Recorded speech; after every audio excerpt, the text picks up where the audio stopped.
Hey there! So I talked to a lot of nines about their goals, and what most of them tell me is that they're really good at buying books or courses that help them to figure out how to do something, but they rarely actually stick with doing the program. Does that sound familiar? It's because you have skipped a couple of lines in the model. You're going straight down to the action line without first considering the thought and the feeling lines.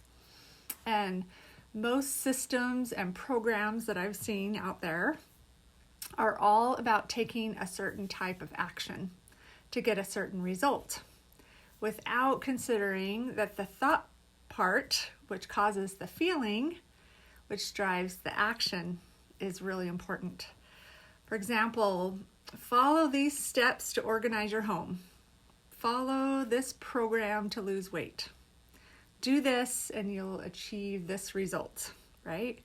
And this type of work leads to a constant struggle of taking action against thought that's not creating the right type of feeling that you need.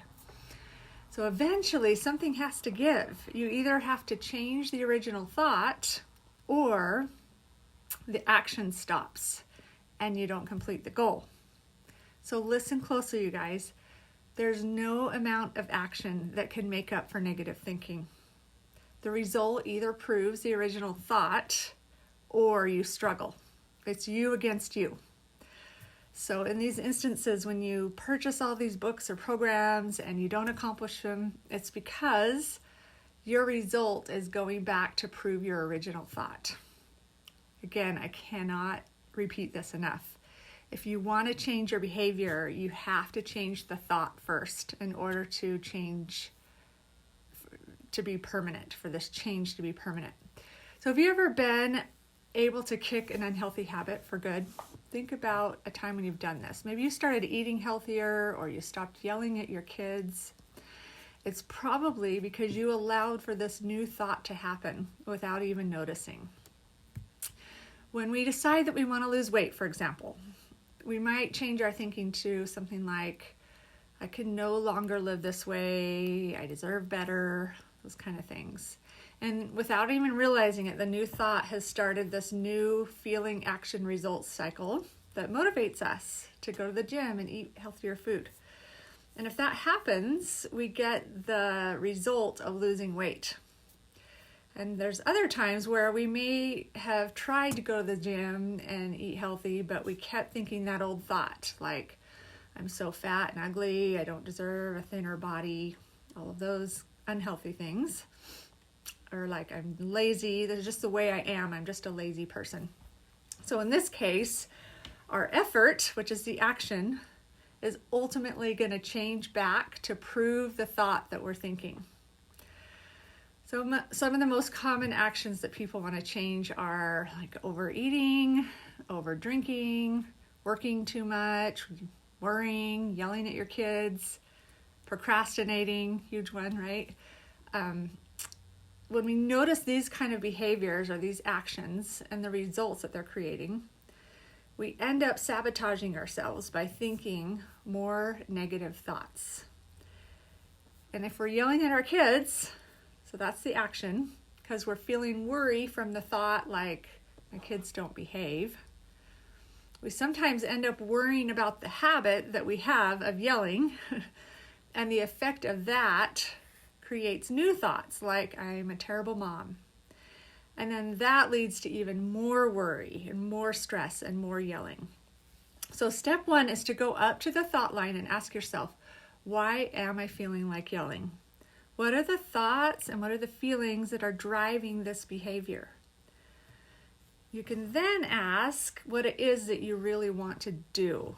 And when you know the behavior that you're wanting to practice, you can ask something like, what thought do I need to think in order to lead to that behavior? By believing this new thought, you're going to feel better. And that's going to drive new action, which leads to new results, which provides evidence for that new thought. So if I change my thought to something like, I'm a good mom, and sometimes good moms yell at their kids, that's going to make me feel something a lot more useful than shame, which will drive my actions of handling my kids' behaviors in healthier ways. So taking more thoughtful action based on newly created beliefs helps us to get through or even rise above our circumstances, even when they're really, really challenging. Another thing to remember is that taking action can provide evidence for our new thoughts. When we take action, we're either proving or disproving our thoughts by creating a certain result.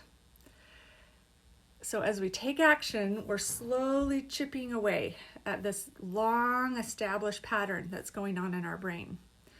So here's a good example from a peacemaker perspective. Let's say that you have a habit of escaping conflict with people that you live with by pulling out your phone and scrolling Instagram. You're used to thinking thoughts like, if I just leave this conversation, it'll make everything feel a little bit better.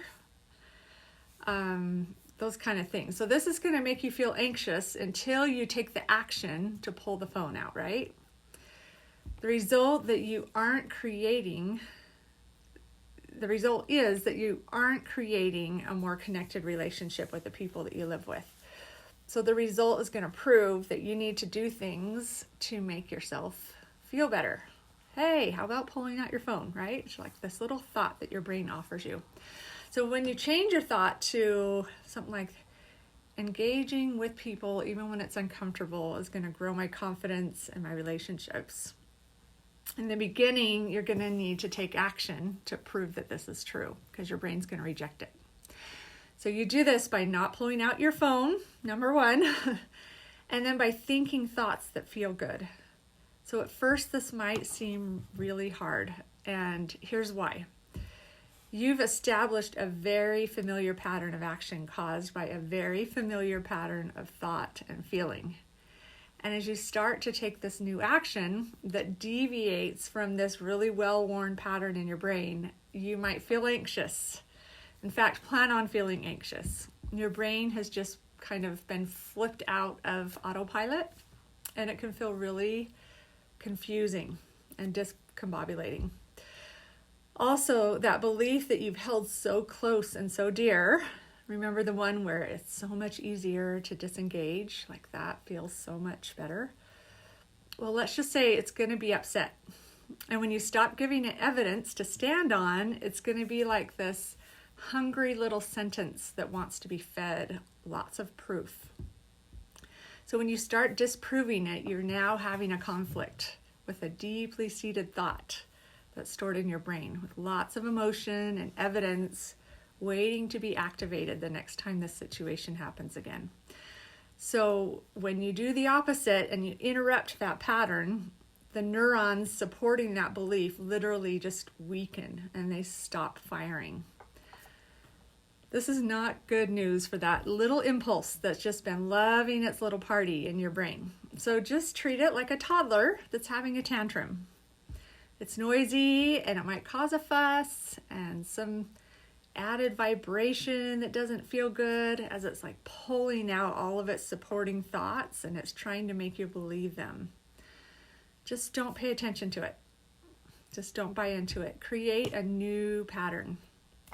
And before you know it, you won't even be able to remember why you ever thought that pulling out your phone during uncomfortable conversations was helpful. So another thing to think about is just how one little step out of the old pattern changes everything. If you really want to start, say, for example, exercising every morning, you need to focus on the very first step that will change that pattern. It's not going and lifting the first weight at the gym that breaks up this pattern, right? It's the first step happens in that moment when you wake up a little earlier than normal and you put your gym clothes on, put on your shoes, and grab your bottle of water and your keys. If you only do this, you've changed a pattern of action. And if you want to start exercising regularly, and right now you're not exercising at all, then you need to just start with a tiny change, like 5 minutes 3 times a week.